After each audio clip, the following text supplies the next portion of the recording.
नरेंद्र मोदी जी की विदेश नीति के कारण आज देश हर तरह के संकट को झेल रहा है। जो परंपरागत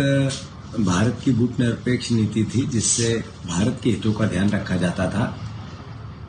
मोदी जी ने अपनी पर्सनल ब्रांडिंग के लिए, ट्रंप से प्रेम के लिए, उस भावना को देखते हुए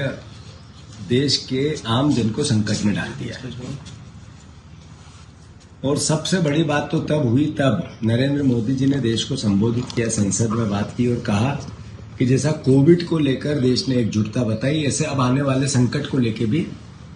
देश को एकजुट रहना है। मतलब पहले लोगों को उन्होंने डरा दिया कि आप पेट्रोल संकट आ रहा है, इसी के कारण जगह जगह लंबी लंबी लाइनें लगी है। मध्य प्रदेश 70% मध्य प्रदेश में पेट्रोल डीजल की किल्लत या उसका डर लोगों को पेट्रोल पंप पे लंबी लंबी लाइनों में खड़ा करना है। इसका अगर एकमात्र दोषी कोई है तो नरेंद्र मोदी का वो वक्तव्य, जिसके कारण लोग डर गए। तो मैं समझता हूं ये देश के लिए एक बहुत भयंकर भावनात्मक संकट आ गया है कि देश के प्रधानमंत्री एक तरफ कहते हैं कि आने वाले समय में हमें एकजुट रहना है, जिस भी संकट से आए उससे निपटना है, इसलिए लोग पेट्रोल पंप की लाइनों पे है। और दूसरी तरफ भारतीय जनता पार्टी के मुख्यमंत्री, उनके डीएम जिलों के अलग अलग कहते हैं कोई संकट नहीं है। मतलब कुल मिला के जो राहुल गांधी जी ने